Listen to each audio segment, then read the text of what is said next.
नमस्कार मित्रांनो, social media scroll करताना किंवा बातम्या पाहताना गेली काही महिन्यात तुम्ही एक अत्यंत विचित्र पण वेगाने चर्चेत आलेले नक्कीच नाव ऐकलं असेल. सीजेपी म्हणजेच कॉक्रोच जनता पार्टी. दिल्लीच्या नीट पेपर लीक प्रकरणाविरोधात सलग 36 दिवस चाललेल्या ऐतिहासिक विद्यार्थी आंदोलनानंतर आणि अखेर केंद्रीय शिक्षण मंत्री धर्मेंद्र प्रधान यांच्या राजीनाम्यानंतर आता या आंदोलनाचे केंद्र दिल्लीहून सरकून थेट महाराष्ट्रात पोहोचले. 5 ऑगस्ट आणि 6 ऑगस्ट 2026 रोजी महाराष्ट्रातील छत्रपती संभाजीनगर शहरामध्ये या संघटनेची अत्यंत महत्वाची हाय व्होल्टेज राष्ट्रीय कोर कमिटी बैठक पार पडली आहे.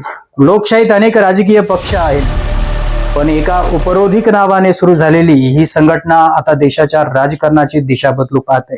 पण विचार करण्यासारखी गोष्ट ही आहे मित्रांनो, की एका साध्या बैठकीसाठी दिल्लीहून आलेले प्रवक्ते आणि या संघटनेचे संस्थापक अभिजित दिपके यांच्या वाळूज महानगर सिडको येथील घराबाहेर पोलिसांचा इतका मोठा बंदोबस्त तैनात करण्यात आला होता.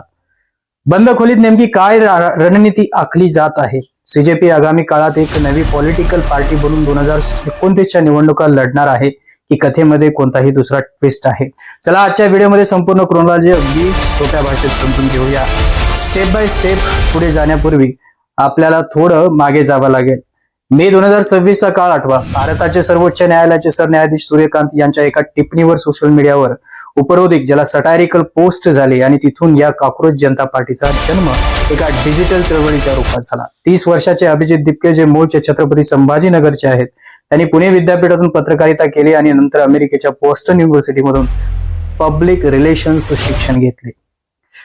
द हिंदू आणि लोकसत्ताच्या वृत्तानुसार ही संघटना केवळ इंटरनेट पुरती मर्यादित राहिली नाही. जेव्हा देशातील लाखो विद्यार्थ्यांच्या भवितव्याशी खेळणारा नीट पेपर लीक घोटाळा समोर आला, तेव्हा या जेन झी तरुणांनी थेट दिल्ली गाठली. 25 जुलै 2026 रोजी केंद्रीय शिक्षण मंत्र्यांनी राजीनामा दिल्यानंतर दिल्लीतील आंदोलन तात्पुरते स्थगित करण्यात आले. यानंतर जुलैच्या शेवटच्या आठवड्यात जेव्हा अभिजित दिपके छत्रपती संभाजीनगर विमानतळावर उतरले, तेव्हा लोकमत वृत्तपत्राने दिलेल्या माहितीनुसार त्यांचे एखाद्या मोठ्या नेत्यासारखे ढोल ताशांच्या गजरात आणि पुष्पहार घालून चंगी स्वागत करण्यात आले. विमानतळावर ते आपल्या आईवडिलांना भेटून भावूक झाल्याचे व्हिडिओ सोशल मीडियावर तुफान व्हायरल झाले. पण प्रश्न हा होता की इथून पुढे काय? आता येऊया मुद्द्यावरती. 5 ऑगस्ट 2026 रोजी छत्रपती संभाजीनगर मधील सिडको वाळूज महानगर भागामध्ये असलेल्या अभिजित दिपके यांच्या निवासस्थानी सीजेपीच्या 2 दिवसीय राष्ट्रीय कोर कमिटीच्या बैठकीला सुरुवात झाली.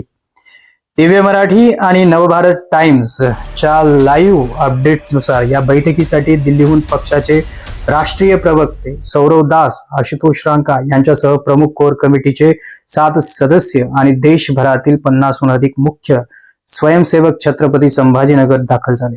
पण मित्रांनो, एबीपी लाईव्हच्या एका जुन्या आणि वर्तमान अहवालानुसार या घराबाहेर स्थानिक पोलिसांची फौज तैनात. एका बाजूला अभिजित दिपके पत्रकारांना आणि कार्यकर्त्यांना स्वतः चहा पिताना आणि पाजतानाचे व्हिडिओ समोर येत होते, तर दुसऱ्या बाजूला प्रशासकीय यंत्रणा सतर्क होती. जेव्हा आंदोलन एवढ्या मोठ्या पातळीवर पोहोचतं, तेव्हा देशातील बडे नेतेही शांत बसत नाहीत. पुढारी वृत्तपत्राच्या माहितीनुसार महाराष्ट्रातले बडे नेते आमदार बच्चू कडू आणि शिवसेने नेते संजय शिरसाट यांनी स्वतः दिपके यांच्या निवासस्थानी जाऊन त्यांची भेट घेतली. बच्चू कडू यांनी तर म्हटले, मी येथे कोणताही नेता म्हणून नाही, तर विद्यार्थ्यांसाठी लढणारा एक आंदोलक तरुणाच्या पाठीशी उभा राहण्यासाठी आलोय. या राजकीय भेटीमुळे संपूर्ण राज्यात तर्कवितर्काला उधाण मिळाले. आता देशासमोरील आणि मीडियासमोरील सर्वात मोठा प्रश्न हा होता की काय सीजेपी आता आगामी विधानसभा किंवा 2029च्या सार्वत्रिक निवडणुकांमध्ये उमेदवार उभे करणार? एका राजकीय पक्षात रूपांतरित होणार का? यावर 5 आणि 6 ऑगस्टच्या या मंथनावर पक्षाचे प्रमुख प्रवक्ते सौरव दास आणि संस्थापक अभिजित दिपके यांनी मीडियाशी संवाद साधताना अत्यंत महत्वाचा खुलासा केला. दैनिक भास्कर आणि लोकसत्ताच्या वृत्तानुसार सीजेपीने अधिकृतपणे स्पष्ट केले आहे की ते कोणत्याही राजकीय पक्षाचा स्थापन करणार नाही. आता तुम्ही विचाराल, असं का? निवडणुका न लढवता बदल कसा घडणार? तर यावर सौरव दास यांनी अत्यंत तार्किक उत्तर दिले. ते म्हणाले, आज भारतामध्ये आधीच 700 ते 800 राजकीय पक्ष अस्तित्वात आहेत, तरी सर्वसामान्यांचे तरुणाचे प्रश्न सुटलेले नाहीत. याचा अर्थ नवीन राजकीय पक्ष काढणे हे देशासमोरील समस्याचे उत्तर नाही.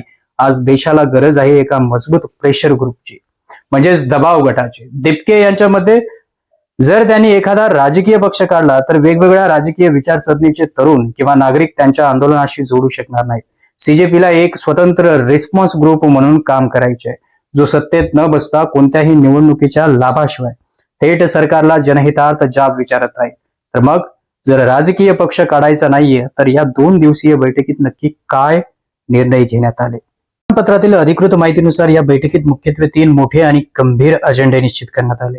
एक, स्वायत्त संस्थांवरील अविश्वास आणि बेरोजगारी, निवडणूक आयोग, न्यायपालिका आणि मीडिया यासारख्या लोकशाहीच्या महत्वाच्या स्तंभावर सामान्य जनतेचा विश्वास कमी होत चालला आहे.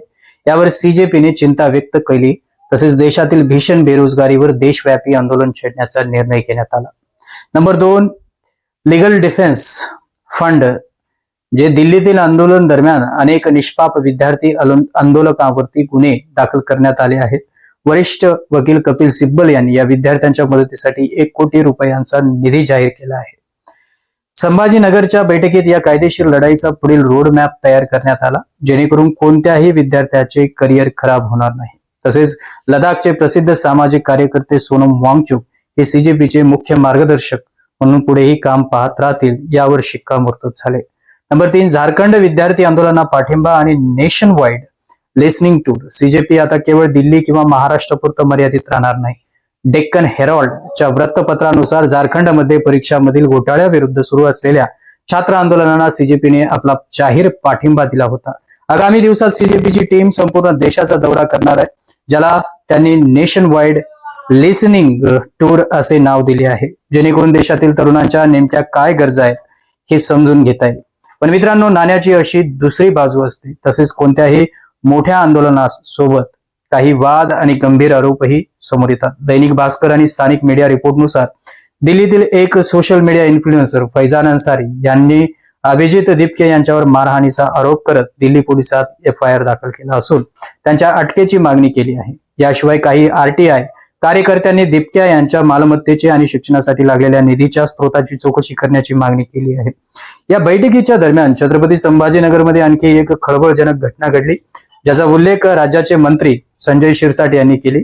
तिथे टेलिग्राम आणि डार्कनेट सिंडिकेटद्वारे चालवले जाणारे सुमारे 3000 अश्लील व्हिडिओचे रॅकेट पोलिसांनी उद्ध्वस्त केले, ज्यामध्ये काही महाविद्यालयीन विद्यार्थ्यांचे नाव समोर आले. जरी या डार्कनेट प्रकरणाचा या कोर कमिटी बैठकीशी कोणताही थेट संबंध नाही, तरी या सर्व घडामोडीमुळे 5 आणि 6 ऑगस्ट दरम्यान छत्रपती संभाजीनगर मधील राजकीय आणि सामाजिक वातावरण कमालीचे तापले आहे. छत्रपती संभाजीनगरमध्ये पार पडलेली सीजेपीची ही बैठक देशातील तरुण आणि विद्यार्थ्यांच्या आंदोलनाला एक नवा संस्थापक आकार देणारी ठरू शकते. निवडणुका न लढवता सत्तेच्या मोहाशिवाय केवळ एक प्रेशर ग्रुप म्हणून काम करण्याचा त्यांचा निर्णय ऐकायला खूप चांगला वाटतो. पण इथे सर्वात मोठा प्रश्न हा उभा राहतो की भारतासारख्या गुंतागुंतीच्या आणि महाकाय राजकीय व्यवस्थेत असलेल्या देशामध्ये एखादी संघटना सत्तेत न जाता किंवा निवडणूक न लढवता खरोखरच सरकारला दीर्घकाळासाठी चुकवू शकते का? की भविष्यात सिस्टम बदलण्यासाठी शेवटी यांनाही त्याच राजकीय चिखलाचा आणि निवडणुकाचा भाग व्हावे लागेल? तुम्हाला काय वाटते? भारताला आज नवीन राजकीय पक्षाची गरज आहे की सत्ताधाऱ्यावर अंकुश ठेवणारे सीजेपी सारखे मजबूत दबाव गट हवे आहे? तुमचे मत खाली कमेंट सेक्शन मध्ये नक्की सांगा. जर हा व्हिडिओ माहितीपूर्ण वाटला असेल तर आपल्या मित्रांसोबत, विशेषतः विद्यार्थ्यांसोबत नक्की शेअर करा. चॅनलला जर नवीन असाल तर सबस्क्राईब करून घ्या आणि भेटूया पुढच्या व्हिडिओमध्ये. जय हिंद, जय महाराष्ट्र.